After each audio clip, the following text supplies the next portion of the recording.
프라미서TV 파수꾼 새벽 기도회입니다. 오늘은 신천지 중동과정 제16과 예수님이 예비하신 초소와 진리의 성령 보혜사 이러한 제목이 됩니다. 신천지 교리 비평의 제목은 보혜사가 사망하면 신천지는 끝이 난다 이러한 제목으로 2부 말씀을 전합니다. 신천지 강사는 요한복음 14장의 핵심 약속을 말씀합니다. 두 가지를 말씀하는데 첫째는 예수님이 예비하신 초소가 신천지를 위해서 예언한 약속이다 라고 말씀합니다. 요한복음 14장 2절의 말씀이 과연 신천지를 위해서 하신 말씀인지 확인해야 됩니다. 내 아버지 집에 거할 곳이 많도다. 그렇지 않으면 너에게 일렀으리라. 내가 너희를 위하여 거처를 예비하러 가노니 가서 너희를 위하여 거처를 예비하면 내가 다시 와서 너희를 내게로 영접하여 나 있는 곳에 너희도 있게 하리라. 예수님께서 십자가를 앞두고 제자들에게 주신 말씀 아닙니까? 그런데 신천지 강사는 이 말씀은 계시록 21장의 거룩한 성 새 예루살렘이다. 이것은 신천지 성도를 위하여 준비된 처소다. 그렇게 강의합니다. 예루살렘 성의 크기가 12,000 스타디움이라 그러거든요. 가로 세로 2,200km가 됩니다. 미국으로 보면 절반 정도 크기인데 예루살렘 성 안에 14만 4천 다 들어가야 되고 흰무리도 또 다 들어가야 되고 지구 인구보다 더 많은 천사들도 들어가야 되는데 이게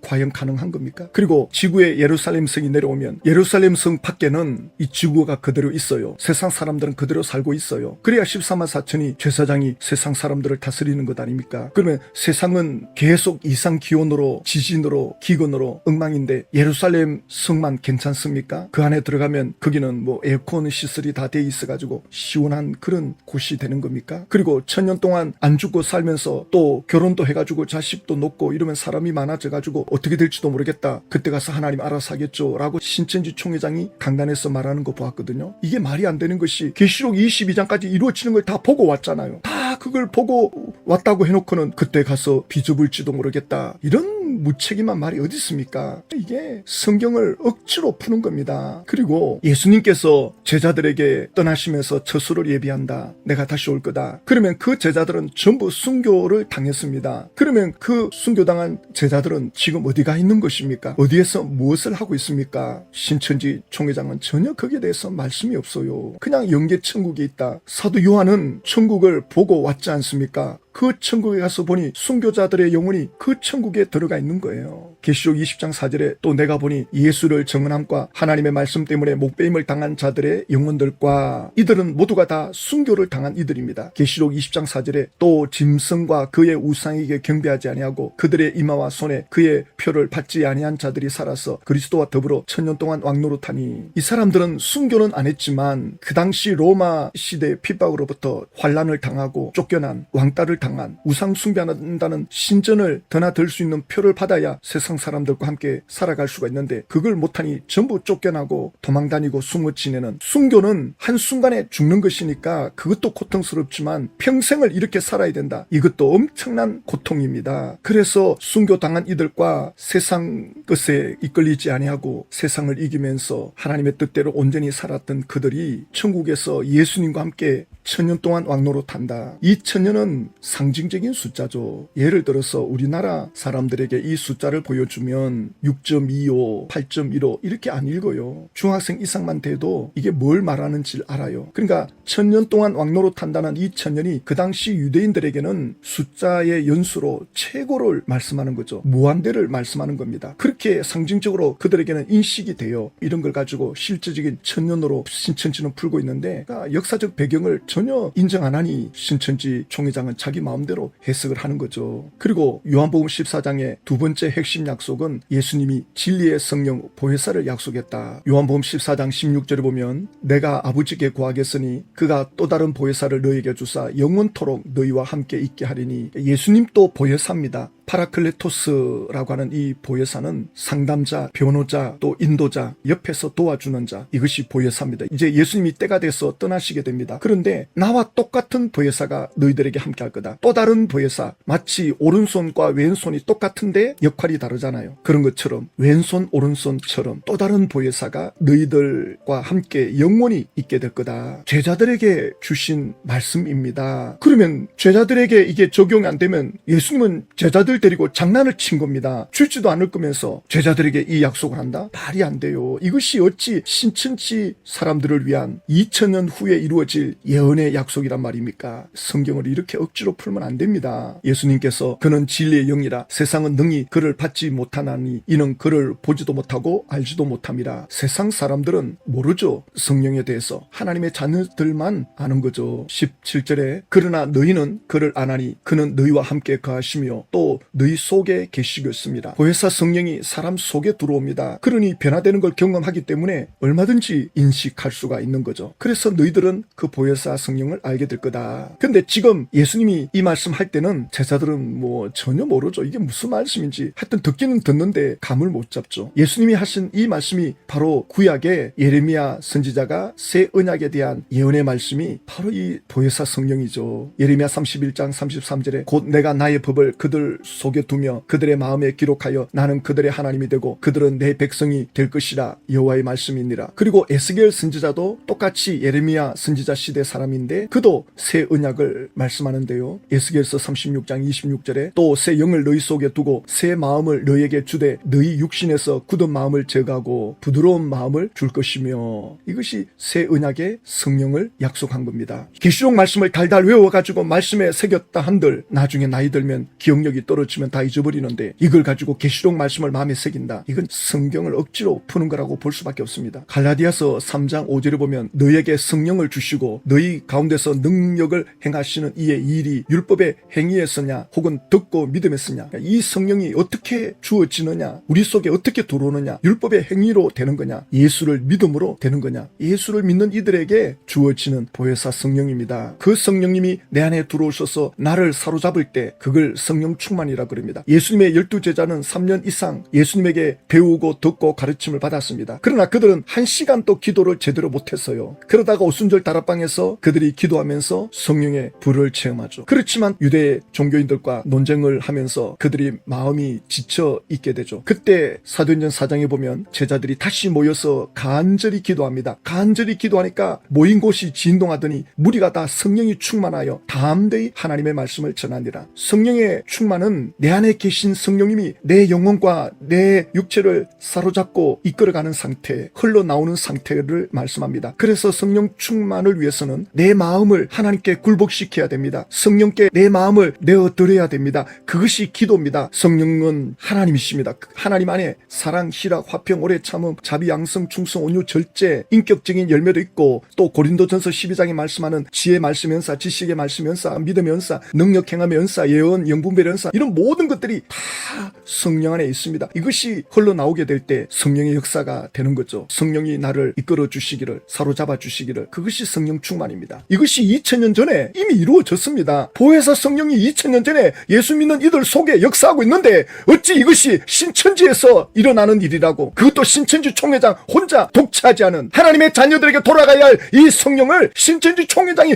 혼자 독차지하고, 그래서 신천지에 들어가면 성령 충만 이런 말씀이 없어요. 성령의 기름 부음 이런 게 없습니다. 성령의 은사 이런 것들이 신천지 안에는 없습니다. 2000년 전부터 예수님을 믿고 따르는 제자들부터 시작해서 모든 이들에게 성령님이 보혜사 역할을 하면서 함께 하셨는데 어찌 이것이 신천지를 위한 예언의 말씀이라고 성경을 이렇게 왜곡할 수 있습니까? 자, 신천지 강사가 하는 거 한번 보십시오. 예수님께서는 떠나가시면서 진리의 성령 보혜사를 보내주시겠다는 약속도 하셨습니다. 예수님이 가셨으니 예수님 대신에 다른 보혜사를 보내주신다고 하신 것이죠. 이 말씀은 약 2000년 후에 재림 때의 오늘날 성취될 예언입니다. 이 예언의 말씀을 기록하신 목적은 요한복음 14장 29절 말씀처럼 예언하신 일이 성취될 때에 이런 것을 보고 믿으라고 주신 말씀입니다. 정말 이렇게 성경을 난도질을 해요. 예수님께서 떠나가시면서 진리의 성령 보혜사를 보내주시겠다는 약속도 하셨습니다. 예수님이 가셨으니 예수님 대신에 다른 보혜사. 그러면 제자들은 뭐가 됩니까?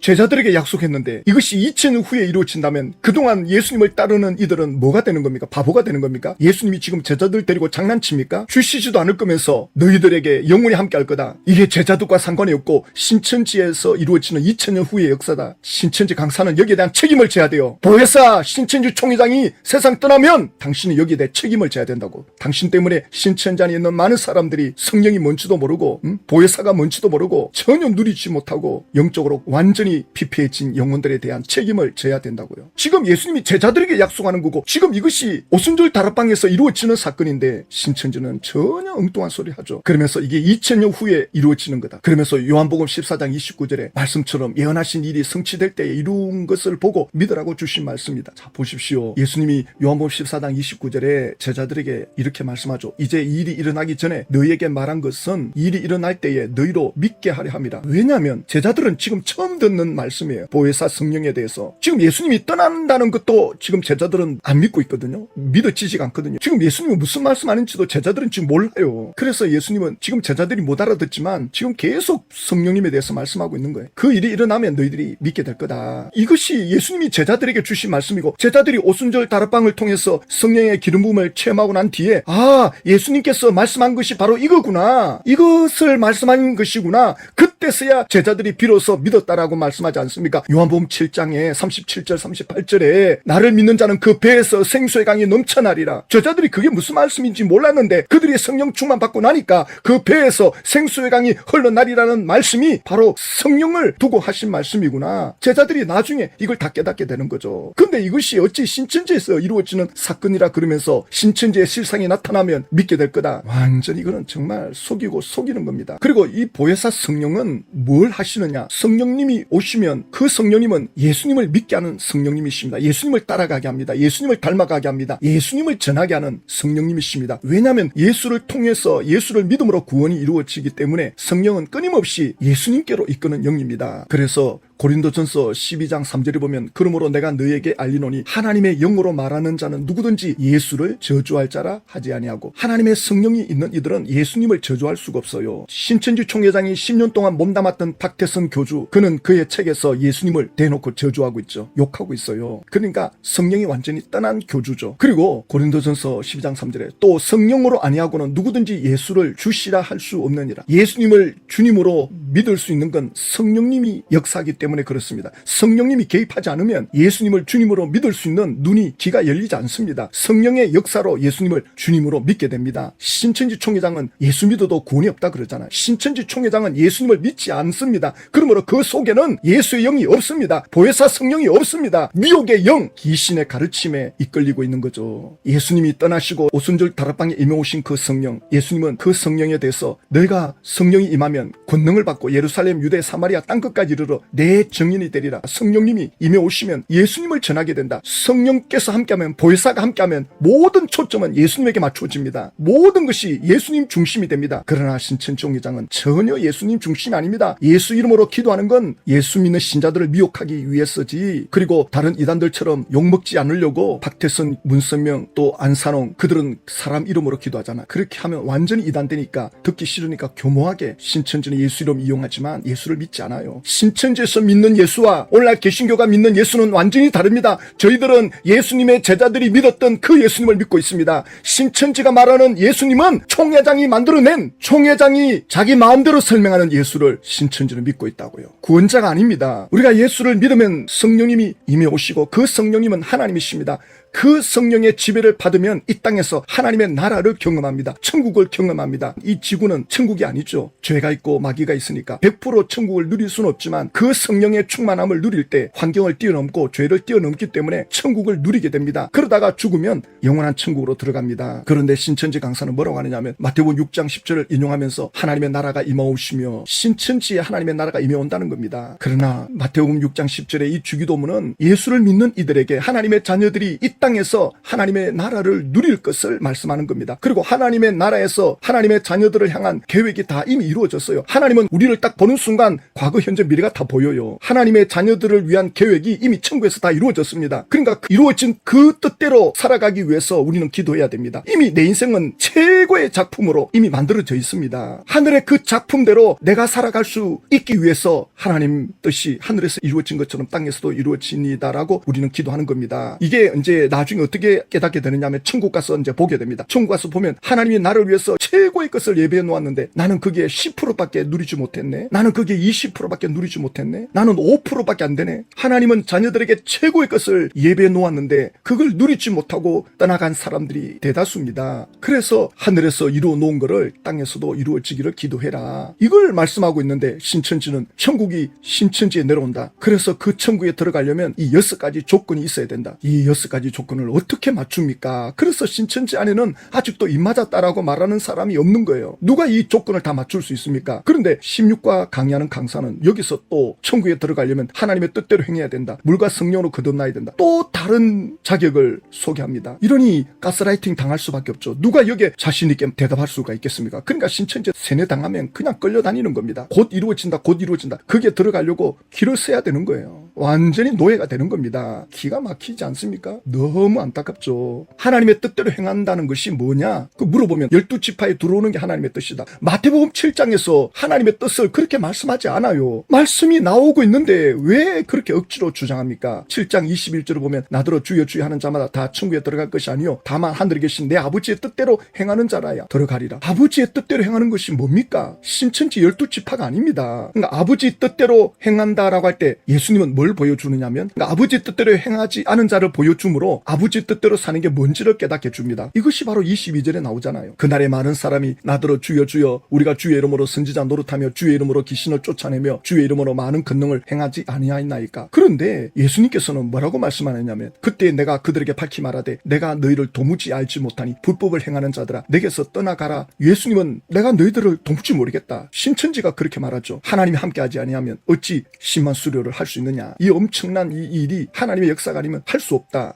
그리고 신천지 총회장이 계시록을 저렇게 가르치는 거 보니 하나님의 계시가 아니면 저렇게 할 수가 없다. 이렇게 나옵니다. 그런데 예수님이 더 중요하게 여기는 것은 인격적인 겁니다. 예수님의 뜻에 얼마나 일치했느냐. 예수님과 얼마나 치밀한 관계 속에서 예수님의 사랑의 동기로 예수님의 뜻을 이루고자 하는 그 목적의 동기로 했느냐. 아니면 자기 욕심으로 했느냐. 자기 욕망으로 했느냐. 예수님은 그걸 보는 겁니다. 신천지 총회장은 자기 욕망을 위해 산 겁니다. 자기 욕심대로 한 겁니다. 그러니 억지로 10만 수료씩을 쥐어짜내서 만들고 그의 삶을 보면 성령의 열매가 없지 않습니까? 하나님이 원하는 하나님의 사랑, 이웃 사랑이 없습니다. 예수님은 이걸 중요시 여긴다고요. 예수님이 원하는 건 이것인데 이건 전혀 없고 그저 사람들 눈에 대단해 보이는 거. 하나님의 관심은 거기에 있지 않습니다. 그리고 보혜사는 영원히 함께하는 보혜사입니다. 보혜사는 영원히 함께 해야 되거든요. 사망하면 안 돼요. 사망하면 신천지는 끝입니다. 그리고 신천지 강사는 14만 4천이 있는 이곳에 예루살렘 성이 내려온다. 그러면서 요한계시록 14장 1절을 언급하는데 내가 보니 보라 어린 양이 시온산에 있었고 이 시온산이 신천지라 그러죠. 그러면서 그와 함께한 14만 4천이 있는데 그들의 이마에는 어린 양의 이름과 그 아버지의 이름을 쓴 것이 있더라. 지금 14만 4천을 신천지는 실제 수로 해석하잖아요. 문자적인 숫자. 저희들은 상징으로 보는데 충만한 수로 보는데 신천지는 실제 인원수를 말한다고요. 그러면 어떤 문제가 있느냐. 14만 4천을 실제 수로 풀면 이마에 어린 양의 이름, 아버지의 이름을 새긴 걸 신천지가 보여줘야 돼요. 14만 4천은 문자로 그대로 풀면서 왜 이마에 예수 이름이 새겨진 거에 대해서는 상징으로 풉니까? 누구 마음대로 성경을 그렇게 풉니까? 왜 성경을 자기 마음대로 앞에는 문자로 뒤에는 상징으로 왜 이렇게 풉니까? 자기 마음대로 푸는 겁니다. 그리고 그 14만 4천은 땅에서 속량함을 받은 이들이다. 예수 그리스도를 통해서 죄사함 받은 이들이 속량함을 받은 이들입니다. 총회장이 강단에 나와가지고 예수를 믿어도 죄사함 받지 못한다. 계시록의 말씀을 지켜야 죄사함 받는다.